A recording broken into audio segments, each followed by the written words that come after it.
The coffee shop was crowded for a Wednesday morning, filled with the pre-work rush of professionals grabbing lattes before heading to their offices. My sister Audrey sat across from me, her new engagement ring catching the light every time she gestured, which was often. "So I wanted to talk to you about the engagement party," she began, her tone carrying that careful quality that meant she'd rehearsed this conversation. "I'm Kennedy Wallace, 27 years old, and according to my family, I'm the sister who never quite found her path.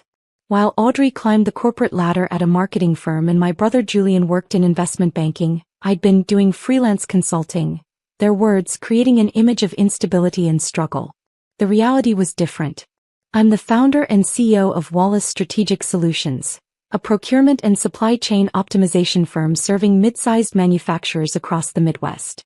We manage $180 million in annual supplier contracts for our clients, generating $12 million in revenue through our optimization services." And one of our clients was about to become very relevant to this conversation. "The engagement party," I prompted, taking a sip of my coffee. "Yes. So, Garrett and I have been planning it and we want it to be really special. Just close friends and professional contacts. People who've been important to our journey, people who represent the life we're building together." Garrett Morrison, Audrey's fiancé of 3 weeks. Senior account manager at Morrison & Associates, a logistics consulting firm. I knew them well. They'd been one of my company's suppliers for 18 months. Handling freight optimization for 3 of my manufacturing clients. "That sounds lovely," I said. "The thing is..." Audrey twisted her ring nervously. "Kennedy, you know I love you. But Garrett's inviting colleagues, potential clients, people who could be important to his career. And Mom and I were talking and we think it might be better if you didn't come to the party." I set down my coffee carefully. "You're disinviting me from your engagement party." "Not disinviting. We're just being selective about the guest list. It's not personal. It's just that Garrett's building his reputation and the optics matter. Everyone there will be successful, established professionals. Lawyers, consultants, executives. And you're freelance consulting," I finished. "Unsuccessful. Unstable. An embarrassment." "That's not what I said," Audrey protested, but her face flushed. "It's just that people will ask what you do, and freelance consulting sounds like unemployment with a better title. We don't want questions about why you're there, why you're not doing better, whether you need help finding a real job." "I see. Mom agrees it's for the best," Audrey continued. "She said you'd understand. You've always been understanding about these things. And it's just one party. You'll still be at the wedding, of course. This is just the professional networking event." "The engagement party is a professional networking event," I repeated. "For Garrett, yes. His boss will be there, potential clients, industry contacts. It's really important for his career. And having to explain why his future sister-in-law is underemployed would just create awkward conversations." My phone sat on the table between us. One call to my procurement director, Jennifer Martinez, and I could end Morrison & Associates contracts with Wallace Strategic Solutions. $2.1 million in annual business gone. 3 clients who relied on their freight optimization moved to competitors. But that would be petty. Vindictive. Using my business leverage to punish family for their ignorance. Then again, they were using their assumptions about my business to exclude me from family events. "Have you told Mom you're doing this?" I asked. "I called her this morning. She completely agrees. She actually suggested it. She said it would be uncomfortable for everyone. For you to be there around all these successful people, for us to have to explain your situation, for Garrett's colleagues to wonder why we invited someone who hasn't gotten their career together." "My situation," I echoed. "Kennedy, please don't make this harder than it is. You have to understand, Garrett's career is taking off. He just got promoted to senior account manager. His firm is growing. This party is crucial for making the right impression. And I would ruin that impression." "You'd complicate it," Audrey said carefully. "Look, when you get your career sorted out, when you land a real position somewhere, we'll celebrate that. But right now at this moment it's better if you sit this one out." I picked up my phone. "When is the party?" "Saturday night." "But Kennedy, you're not listening." "I heard you perfectly. You're disinviting me because you're embarrassed by my career. Or lack thereof, in your opinion." "I knew you'd be hurt," Audrey sighed. "But you have to see this from our perspective. Garrett works so hard and this party is his chance to shine. We can't have anything diminish that. I opened my contacts, found Jennifer's number. I need to make a call. Do you mind? No. We're in the middle of. I was already dialing. Jennifer answered on the second ring. Kennedy, good morning. What's up? I need you to terminate our contracts with Morrison and Associates. All 3 client accounts. Effective immediately. Silence. Then, Morrison and Associates? The logistics firm? Kennedy, they handle freight optimization for our 3 largest manufacturing clients. That's $2.1 million in annual contract value they manage for us. I'm aware. Terminate the contracts.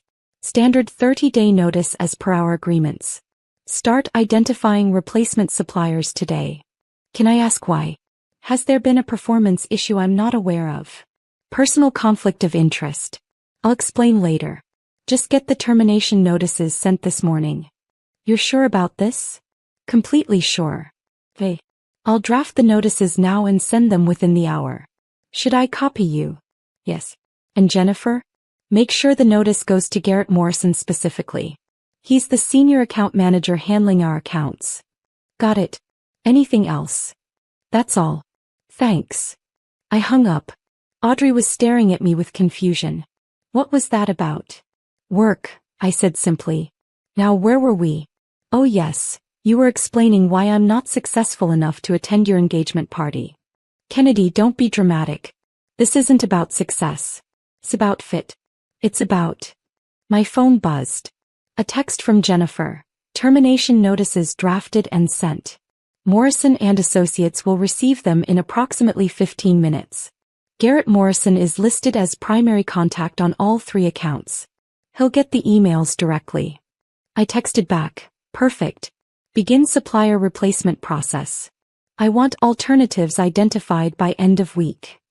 Jennifer, already on it. For the record, this is going to cost Morrison and Associates roughly 40% of their current book of business. They're going to feel this. I'm aware, I typed. Audrey was still talking. And Garrett's boss will be there, and we just thought it would be easier if we didn't have to field questions about family members who haven't quite established themselves professionally. You understand, right? I understand that you think I'm a failure, I said. I understand that you're embarrassed by me. I understand that you value Garrett's professional reputation more than your relationship with your sister. That's not fair. What's not fair is making assumptions about someone's career without bothering to ask questions. What's not fair is excluding family from important events because they don't meet your standards of success. What's not fair is deciding someone's worth based on your perception of their employment status.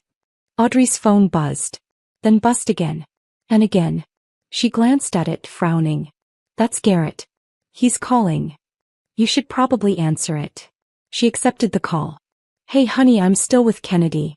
Can I call you back? What? Slow down, I can't. What contract? What are you talking about? I sipped my coffee and waited. Wallace Strategic Solutions? Audrey repeated, her eyes finding mine across the table. What about them? They terminated what? All 3 accounts? But that's. Garrett, that's your biggest client. That's 40% of your book. How can they just. She listened, her face going progressively paler. Effective immediately? But there must be some mistake. They can't just cancel $2 million in contracts without cause. There has to be. What do you mean the notice says personal conflict of interest? What personal conflict? I watched her process it. Watched the pieces click into place. Watched her eyes widen as she looked at her phone screen, then at me, then back at her phone. Garrett, I need to call you back, she said quietly. Yes, I'm sure. I'll call you in 5 minutes. She hung up and stared at me. Wallace Strategic Solutions. That's your company. That's my company, I confirmed. Founded 5 years ago. We specialize in procurement and supply chain optimization for mid-sized manufacturers. Annual revenue last year was $11.7 million, projected to hit $14 million this year. We manage $180 million in supplier contracts on behalf of our clients. You own Wallace Strategic Solutions, she repeated numbly. I own it, I built it, and I run it. And Morrison and Associates has been one of our suppliers for 18 months. They've done good work for us, managing freight optimization across 3 of our client accounts. That's $2.1 million in annual contract value. Had, Audrey whispered. You said they had been one of your suppliers. Past tense, yes. As of about 10 minutes ago, we terminated all 3 contracts. Standard 30-day notice. We'll transition to alternative suppliers over the next month. Because of the engagement party. Because I disinvited you. Because you decided my career wasn't successful enough to be associated with your fiancé's professional network. I'm simply agreeing with that assessment and removing the professional association entirely. Audrey's phone was ringing again. Garrett. She declined the call. Kennedy, you can't do this. Garrett said Morrison and Associates gets 40% of their revenue from your contracts. This will destroy his numbers. His boss will blame him. He could lose his promotion, maybe even his job. That's unfortunate, I said. But I have to act in the best interests of my company. And continuing to do business with a supplier whose senior account manager is about to be my brother-in-law, when that brother-in-law's family has made it clear they're embarrassed by my professional status, that's a conflict of interest I can't ignore. This is revenge. You're punishing Garrett because I disinvited you. I'm protecting my business from a conflict of interest. If your fiancé's career prospects are damaged because he just lost a major client, well, that's just business. I'm sure you understand. After all, you understand that professional reputation matters, that optics are important, that sometimes personal relationships have to take a back seat to career success. I was using her own words and we both knew it. Please, Audrey said, and now there were tears forming. Please don't do this. Garrett has worked so hard. This promotion means everything to him. If he loses these accounts, he'll learn an important lesson about not letting family members make business decisions based on incomplete information. He'll learn to verify assumptions before acting on them. He'll learn that the unsuccessful sister-in-law might actually control more business than he realized. Her phone rang again. This time she answered. Garrett, I know. I'm talking to her now. Yes, it's my sister. Kennedy is. She owns Wallace Strategic Solutions. Boss. No, I didn't know. Nobody knew. She never told us she had. Yes, it's definitely because of the party. I'll try to fix it. Just give me. I stood up, gathering my bag. Tell Garrett that the decision is final. The termination notices have been sent, and we're already identifying replacement suppliers. If he wants to understand why, he can ask his fiancée to explain how she evaluates professional success. Kennedy, wait. I have a meeting with a new client in 20 minutes. Major manufacturing firm looking to optimize their entire supply chain. Could be worth $3 million in new contract management fees. You know, the kind of professional success that might be worthy of attending an engagement party. I walked out of the coffee shop, leaving my sister with her phone and her tears and the reality that the family failure she'd been embarrassed by actually controlled a significant portion of her fiancé's career prospects. My phone rang as I reached my car. Kennedy Marie Wallace, what have you done? Audrey just called me in hysterics. She says you canceled Garrett's biggest contracts because she disinvited you from the party. Tell me that's not true. It's not true, I said calmly. I didn't cancel Garrett's contracts because Audrey disinvited me. I canceled Wallace Strategic Solutions contracts with Morrison and Associates because continuing to do business with them represents a conflict of interest. That's semantics. That's business, Mom. You and Audrey decided I wasn't successful enough to be seen at a professional networking event. I'm simply agreeing with your assessment and removing the professional relationship that might have suggested otherwise. You're being petty and vindictive. This is family.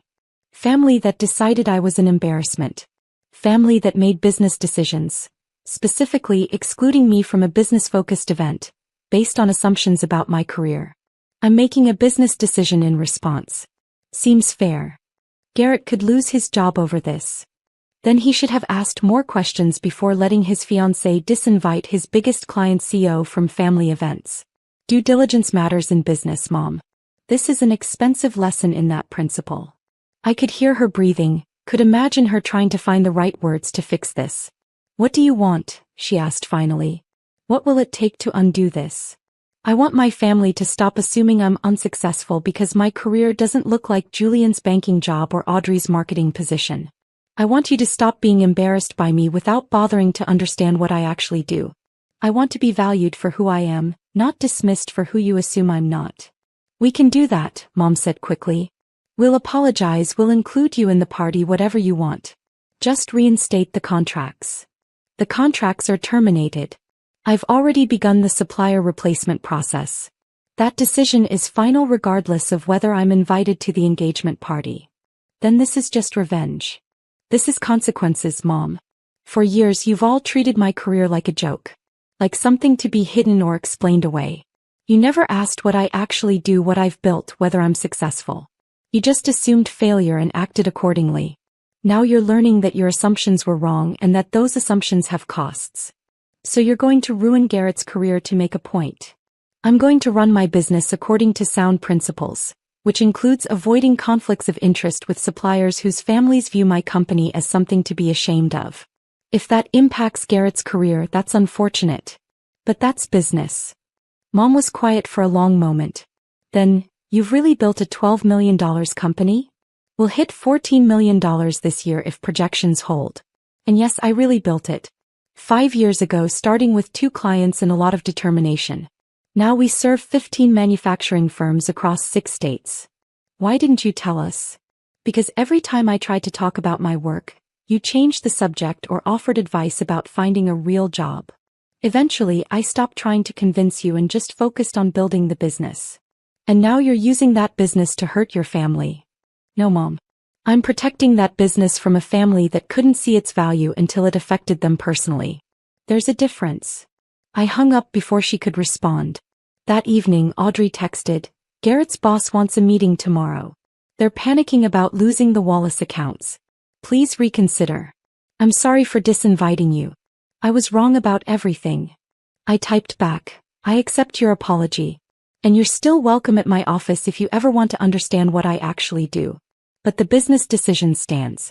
I need suppliers I can trust, and I can't trust a firm whose account manager is marrying into a family that's embarrassed by my success. The engagement party happened on Saturday. I didn't attend, not because I wasn't invited, but because Audrey had called to say they'd postponed it indefinitely. Garrett's boss had put him on a performance improvement plan after losing the Wallace accounts. The celebration didn't feel appropriate. Instead, I spent Saturday closing a deal with that new manufacturing client. $3.2 million in annual contract management fees. Brought our projected revenue for the year to $15.8 million. Success, it turns out, doesn't require an audience. It just requires focus, determination, and the willingness to walk away from people who can't see your worth. Even when those people are family. Especially when those people are family. They hadn't expected me to show up. Not at the quarterly board meeting of Hawthorne and Pierce, the company my grandfather founded, the one I was supposed to inherit before I became a problem they couldn't manage. Grayson, my younger brother, stood behind the reception table, aligning name tags with the kind of intensity he only reserved for things that made him nervous. His tie was slightly off-center. That never used to happen. "Oh," he said when he saw me. "You're here." He didn't reach for a tag. "There wasn't one waiting for me. We weren't sure if you were, attending in an official capacity," he added, scanning a seating chart that clearly didn't include me. "I got the shareholder memo," I said. "Right. It's just, we've got a full table today. Voting members' clients. You know how it is." He gestured vaguely down the hallway. "There's an extra chair set up outside meeting room B, across from the utility closet."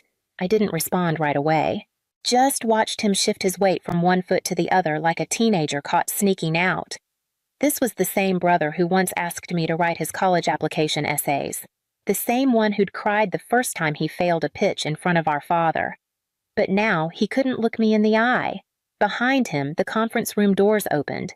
Ava appeared, my brother's wife, and now somehow vice president of external strategy. Her voice was airy warm in a way that felt overly practiced. "Elena, you look well-rested," she said. "We just really needed every seat this time. Big decisions today. Only primary stakeholders." I looked down at my suit, midnight wool, hand-stitched 10 times quieter than her fuchsia blazer, and didn't bother replying. She was already gone. So I walked. Past the receptionist who used to bring me coffee without being asked. Past the award wall where my name used to be engraved. And I sat. In the corner chair next to a closet door still taped with a "Do Not Use" sign. No nameplate, no eye contact. Through the wall, I could hear coffee being poured, voices rising, the start of another meeting I was never supposed to be part of again. They didn't know what was in the briefcase I carried. And I couldn't help but wonder as I unlatched it, when exactly did I stop being someone they expected? 5 years ago.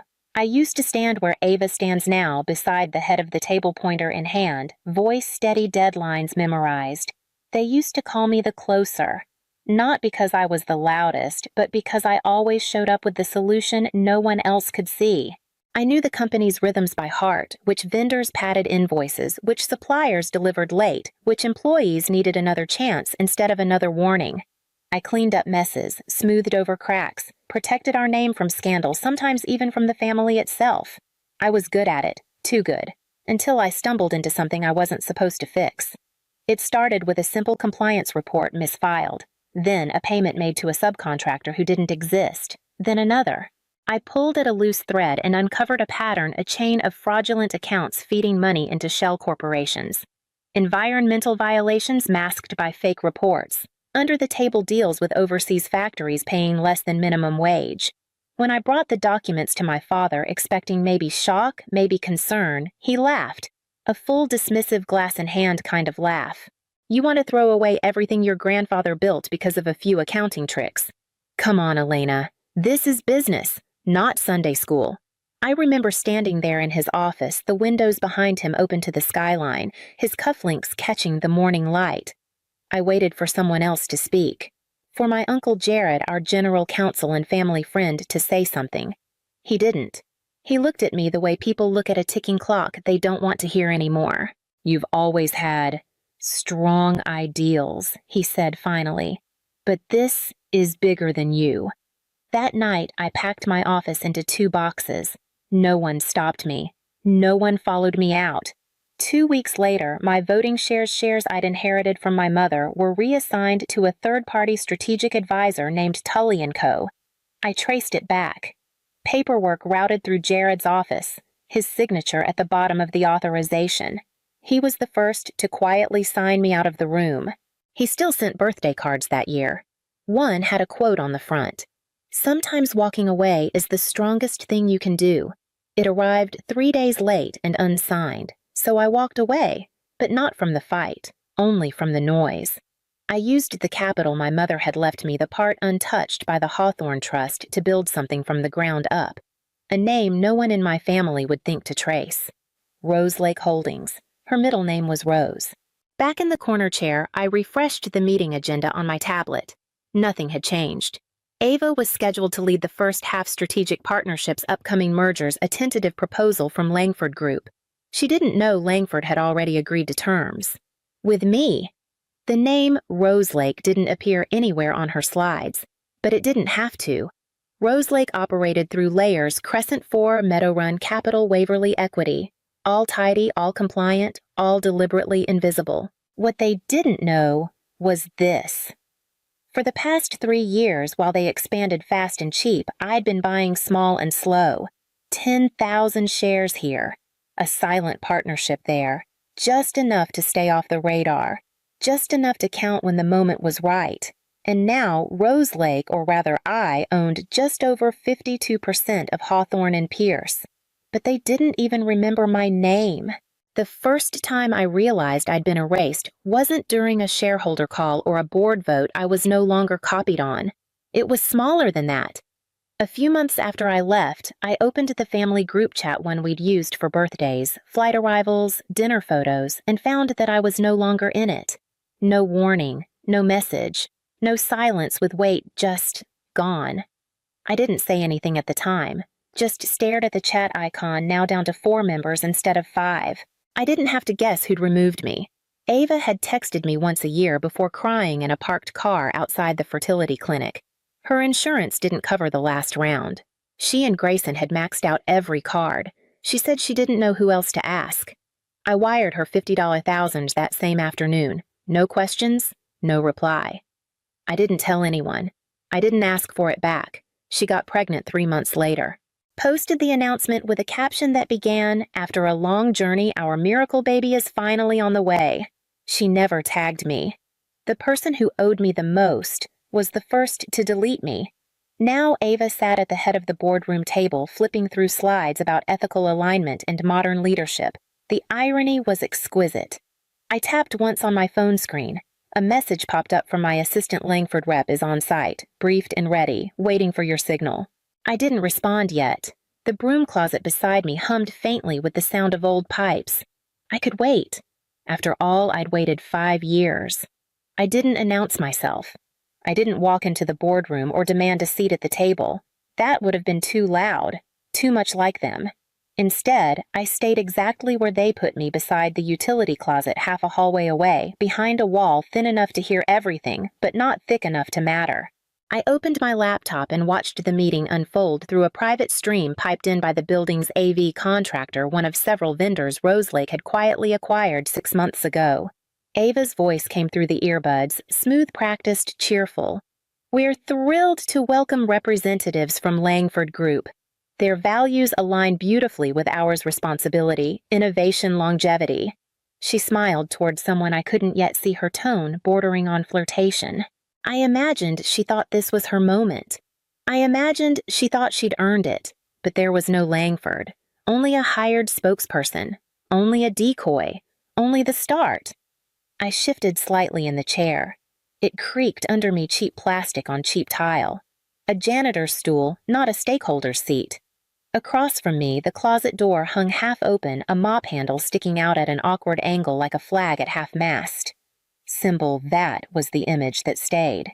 Not the conference table. Not the pastries plated in silver. A single chair. Unlabeled. Unclaimed. Too far to matter, too close to ignore. A reminder. I wasn't just out of the picture. I'd been erased quietly, efficiently, like redlining a name from a will. The first year I tried to keep up. I'd log into the company's online portal, read the press releases, track the leadership shifts. Then one day the login stopped working. No warning, no explanation, no one noticed. The real disappearing doesn't happen when you walk away. It happens when no one comes looking.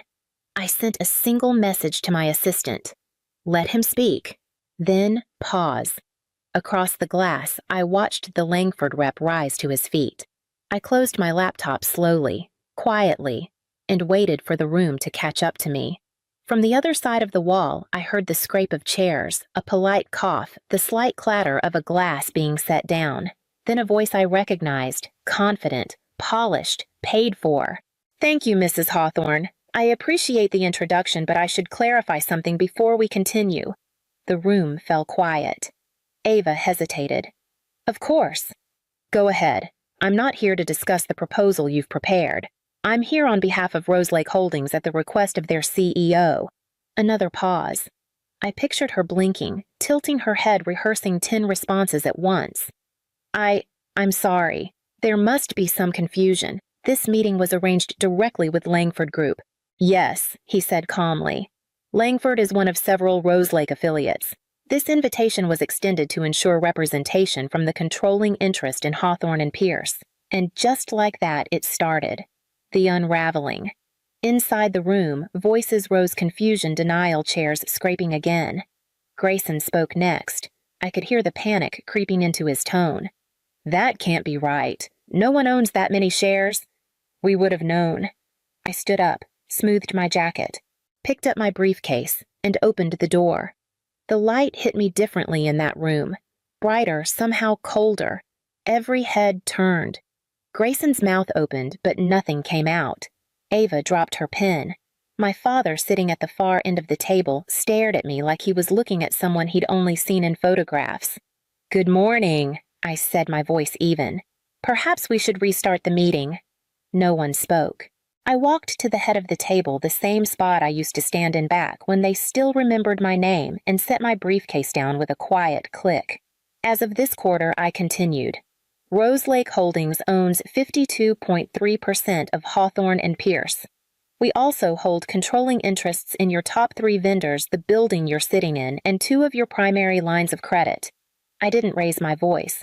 I didn't need to. You built a house of glass and kept throwing stones. You thought no one would notice the cracks. My father leaned forward. Elena, what is this? This, I said, is the part where you stop pretending I disappeared. Grayson spoke again, this time sharper. You can't just come back and take over. There are rules. There are procedures. All followed, I said. All documented, and all reviewed by legal counsel, including... I paused, looking at Jared seated at the edge of the room. Yours. He looked down at his hands. Didn't say a word. I opened my laptop, connected it to the room's display. Charts filled the screen. A 5-year decline. Warnings ignored. Investigations pending. Then came the headline. Roselake acquires majority stake in Hawthorne and Pierce. Ava stood up, or tried to. Her knees buckled slightly. My father finally spoke, his voice low. You planned this. No, I said. I built this while you were busy erasing my name. He looked away. For the first time in my life, he looked unsure. I turned to the others. You have a choice. Sign the proposal. Let Roselake lead. Or keep pretending everything's fine until the floor gives out. No one moved, so I sat down. The chair at the head of the table didn't feel foreign anymore. It felt earned. The silence after I sat down stretched longer than anyone expected. Grayson kept glancing between his phone and the projector as if one would rewrite the other. Ava pressed her lips into a thin line, the kind she wore when someone spilled champagne on her carpet. Jared rubbed his forehead suddenly, very interested in the edge of the table.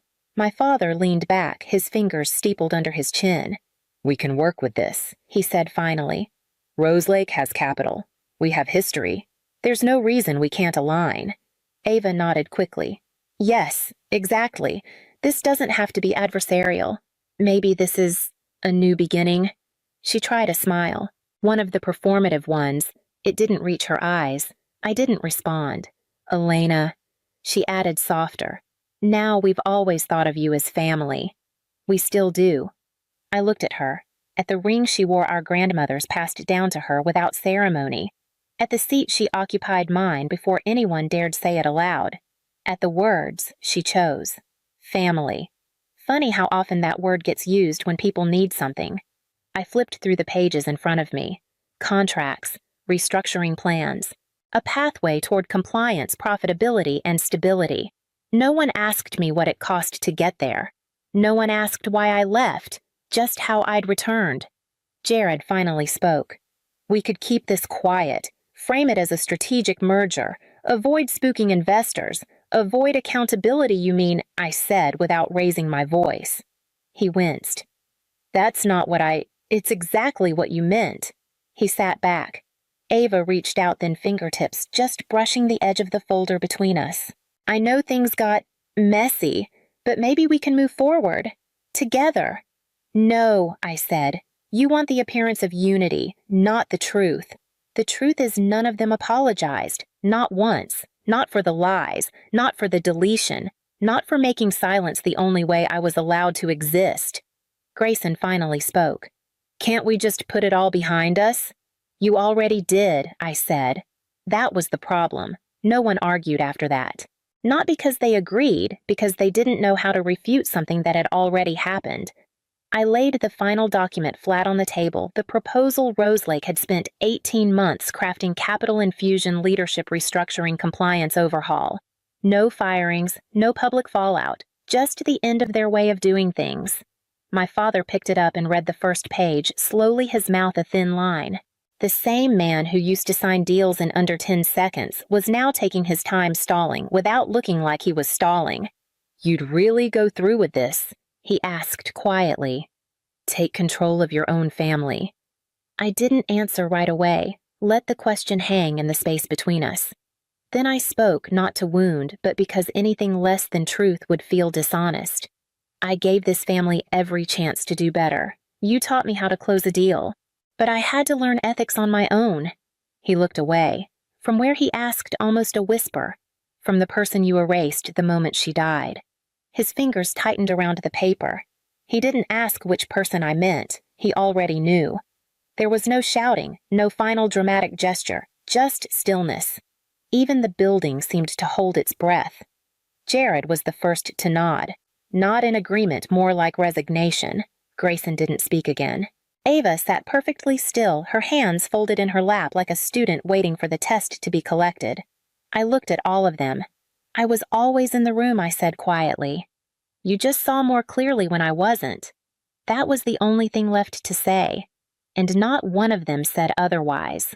1 year later, I stood in my office on the 42nd floor of the Rose Lake building overlooking the city that once made me feel too small to count. Below me, across 2 intersections in a narrow strip of skyline, sat the original Hawthorne and Pierce headquarters. The glass still shimmered. The windows still reflected the sky like they always had, but the name had changed. On the stone facade beneath the old serif logo, a new plaque gleamed in brushed silver. A Rose Lake Company Certified Ethical Enterprise. I didn't go back often. I didn't need to. The numbers told the story now. Compliance met lawsuits, settled salaries adjusted. New leadership had taken root. Some had stayed. Others had quietly stepped aside. Ava had requested a position in sustainability. Grayson had taken a sabbatical he never returned from. My father had become a consultant 3 days a month, no vote. He sent his reports in early, every time, and in the lobby of that building on the far wall behind glass stood the chair. The exact one they'd placed outside the conference room a year ago, same scuffed legs, same cracked plastic seat, mounted on a platform like a relic. No plaque, no explanation. They hadn't put it there for me. I never asked, but they hadn't dared throw it out either. It just remained. Visitors asked about it sometimes. Most got vague answers. I never gave one. Behind me, my assistant tapped gently on the door. They're ready for you in the review room. Who's on the call, Jared? Compliance team. And your father. I nodded, took one last look at the window, and walked away. Some things don't need closure, just distance. And if someone ever asks what happened in that building, why a chair sits behind glass untouched, I'll let them decide what story to tell, but I know mine. If they once sat you next to the broom closet, would you sit down again? I didn't even know there was a goodbye dinner until someone tagged me in a photo on Facebook. There it was, the whole family gathered around the long oak table in my parents' dining room. My sister Jenna in the center, her blonde hair in messy waves, laughing as she held a champagne flute. My parents flanking her, beaming like she'd just graduated from NASA. Her husband Brian smiling tightly. And Ellie and Max, her 2 kids, sitting cross-legged on the floor with paper crowns on their heads. The caption read, "One last meal in the old house before the freedom journey begins." So proud of Jenna for chasing her dream, I blinked.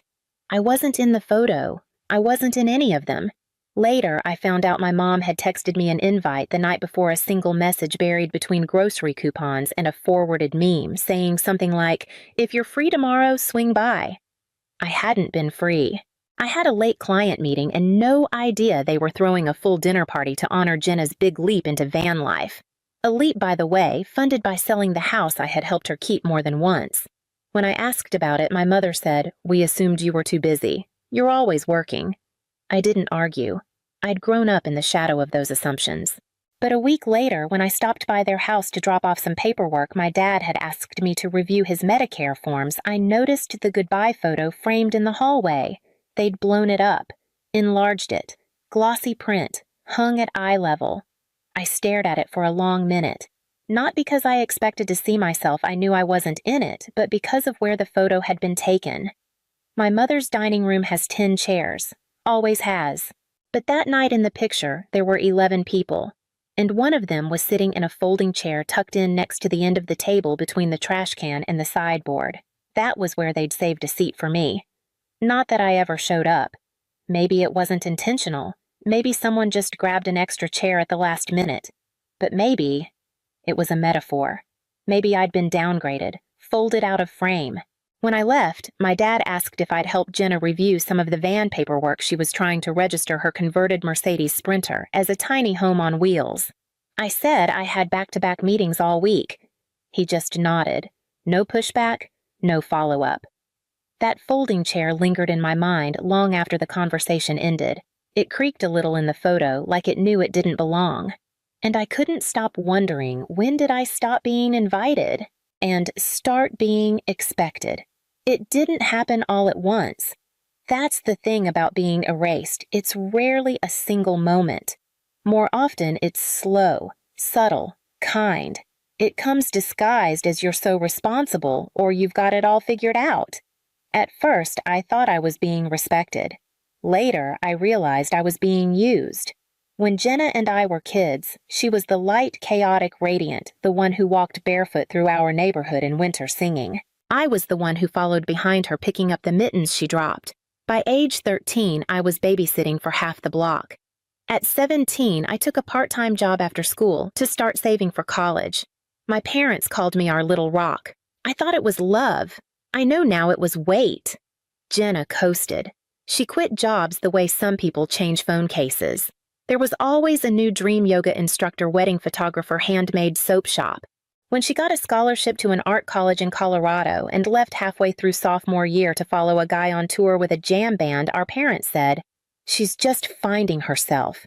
The tuition refund didn't cover the credit card debt. I paid it off. Quietly.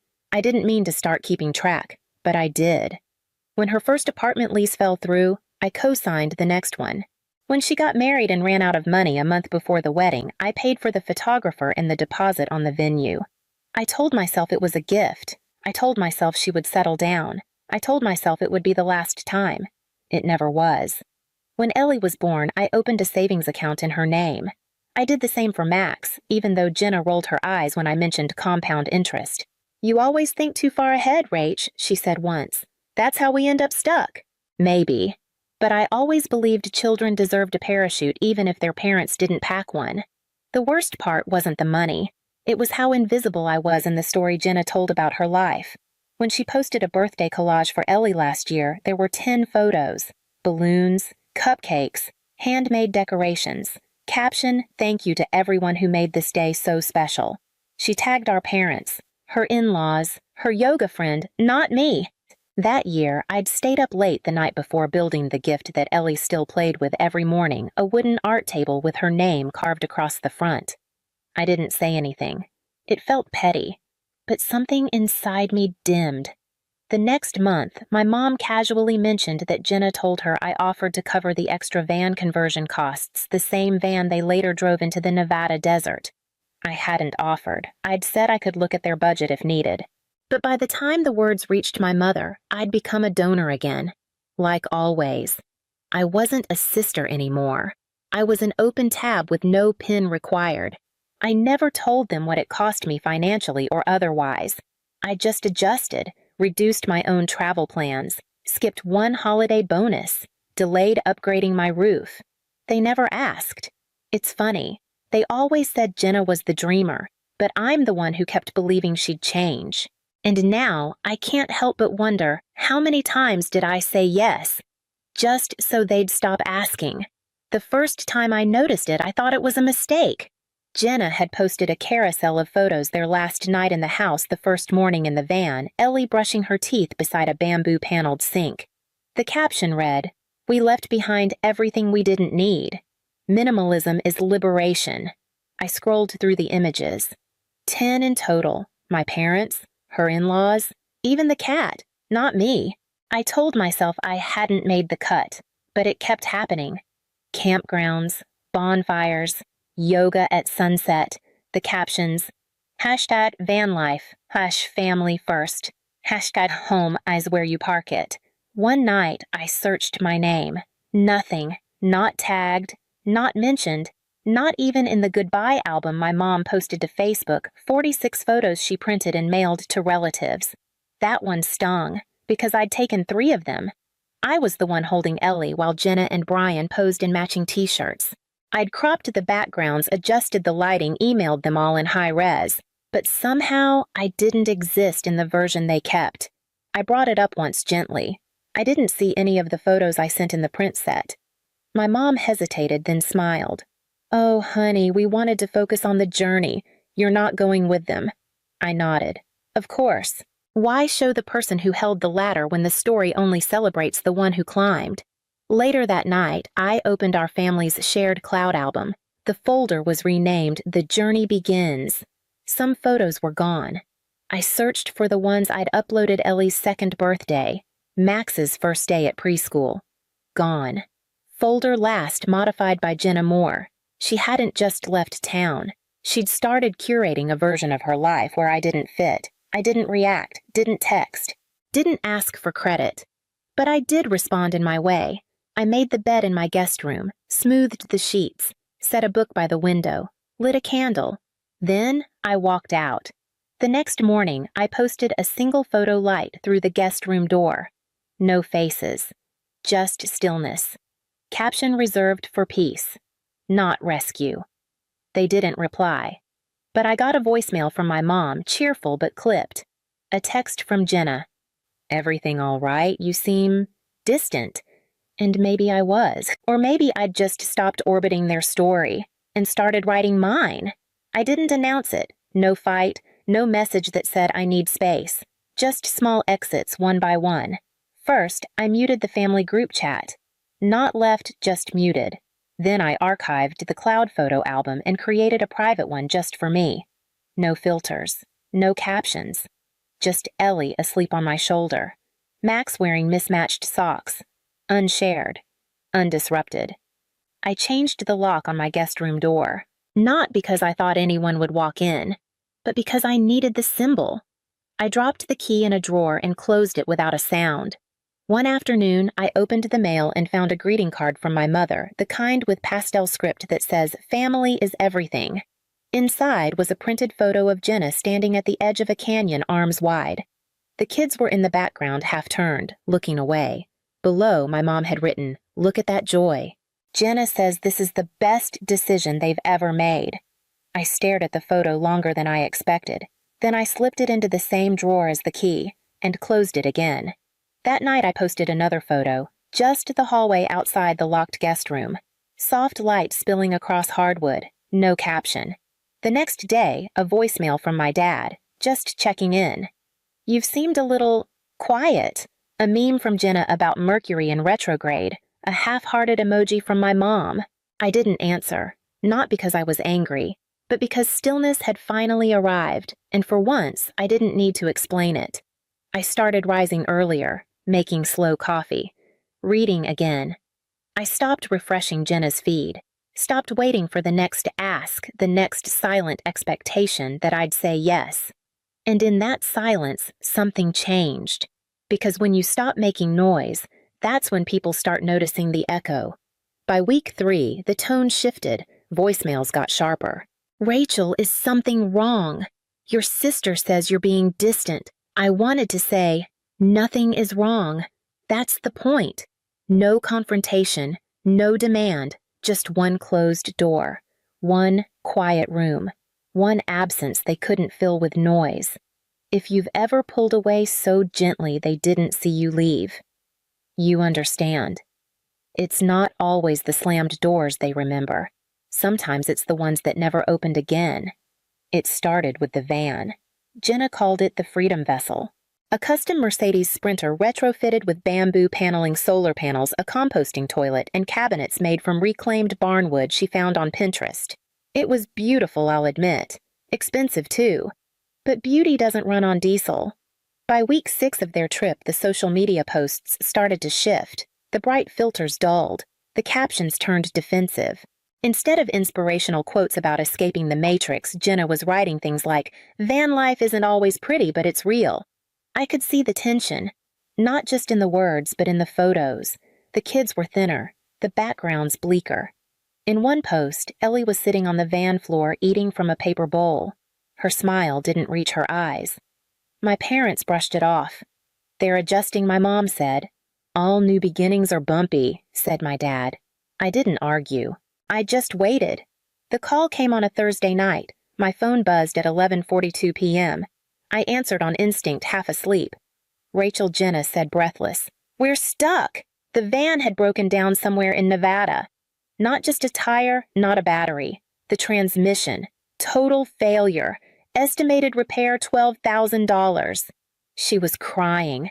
"We don't have that kind of money," she said. "We used our cushion to get here. Campgrounds cost more than we thought. Gas, too." She didn't say it directly, but the implication hung there like smoke.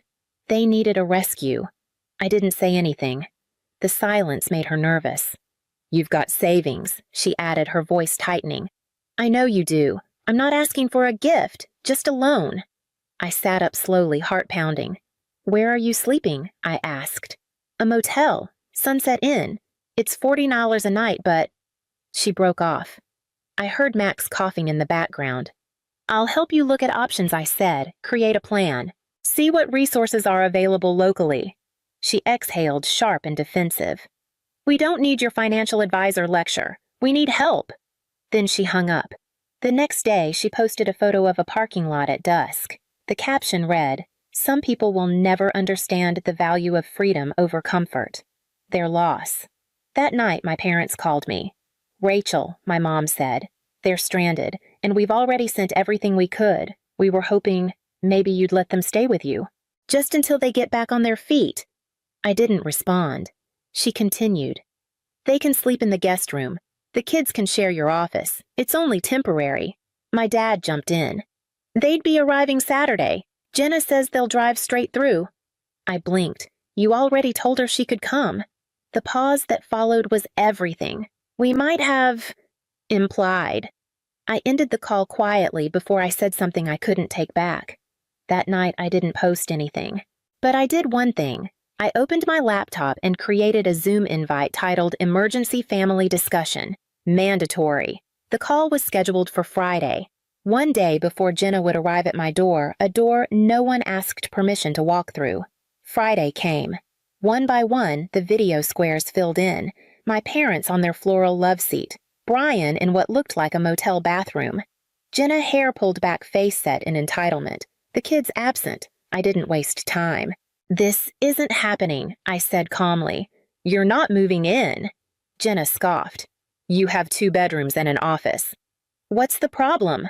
I looked straight at her. The problem is, you made plans with my space, my money, and my time without ever asking if I was willing. My mother tried to interject. Rachel, you've always been the steady one. Isn't that what family does? No, I said. Family doesn't mean ignoring every consequence and then dropping the wreckage at someone else's door. Jenna rolled her eyes. But then something I didn't expect. Brian shifted forward on his screen, cleared his throat. She's right, he said. Everyone froze. What? Jenna snapped. Brian didn't look at her. I've been trying to hold it together, but the truth is, this was a disaster from day one. You spent money we didn't have. You ignored every warning. You gambled our kids' safety on an Instagram dream. Don't do this, Jenna whispered, but he didn't stop. Ellie cries at night. Max has nightmares. They're tired, hungry, confused, and you're still pretending it's fine.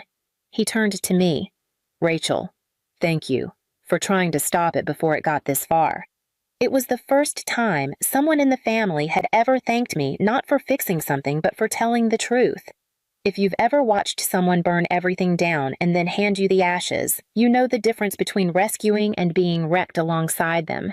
And sometimes the only way to keep standing is to refuse to be the floor they fall onto. The day after the call, no one reached out.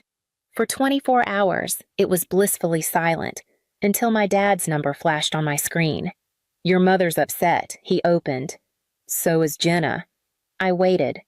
They're not mad about what you said, he continued. They're just surprised at how you said it. I almost laughed. You mean directly? He sighed. Look, we're not here to fight. But the kids, Rachel, they need stability. I agree, I said. That's why I won't let them stay here. You have the space he pressed, and the means. You keep confusing having with owing. He was quiet for a moment. Then, more gently, 3 months, just to regroup. And then, what I asked. He didn't answer. That night, I received an email from my mom.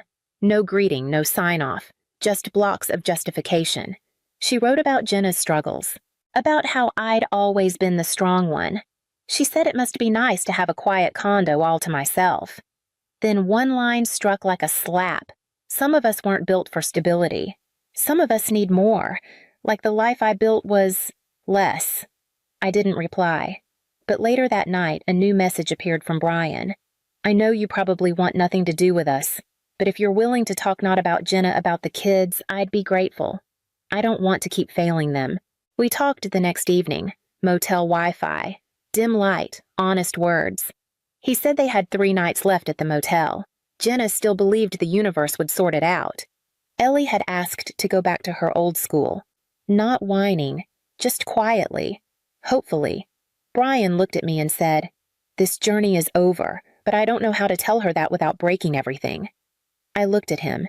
"You don't have to fix her," I said. "Just protect your kids." He nodded, eyes wet.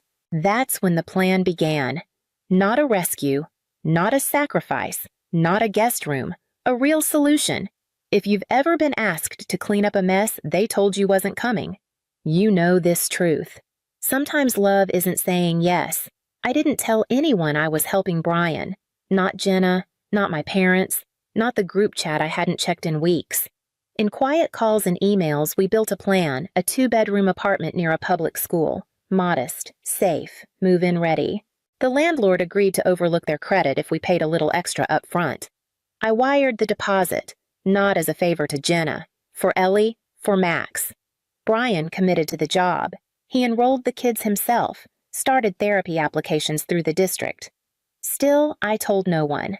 Let them think I was being cold. It was easier than explaining what it cost to always be warm. A week later, Jenna called. "No hello. Mom says you're ignoring everyone." I didn't answer. "She says you refused to help." Still nothing. "You really think you're better than us?" I paused, then said evenly, "No." I think I've finally stopped proving I deserve a seat at a table that never had a place for me. She went silent. The next day, my mom left a voicemail. "If you turn your back on your sister now, don't expect this family to ever look at you the same again." I didn't call back. Instead, I took out a blank sheet of paper and wrote one sentence I was always here. "You just lived easier when I disappeared." I folded it, slid it into the drawer with the guest room key, closed it. A few days later, Brian sent a photo Ellie in her new room. Pajamas. A book in her lap. Not perfect, but steady. There was a door behind her, open, light coming through. No hashtags, no captions. Just stillness. And I thought, after all these years of being the safety net, this time I didn't catch them. I just stepped out of the way. And somehow they learned how to land. If you've ever been called selfish for protecting your space, just remember, stillness isn't cruelty. It's the sound boundaries make when they're finally respected. Spring came slowly that year. Snow melted along the edges of sidewalks outside my condo. The lake, once steel gray and restless, settled into soft ripples that sparkled in the morning light. Everything felt a little quieter, not lonely, just quieter. Jenna didn't call again, not for weeks. But one afternoon, I received a letter. Real paper. No return address. Inside was a folded piece of notebook paper torn at the edge. On it, drawn in crayon, was a child's sketch, 2 stick figures standing in front of a square house. A tiny rectangle labeled Room, the sun in the corner, a tree with pink scribbles. At the bottom, in shaky handwriting, one sentence.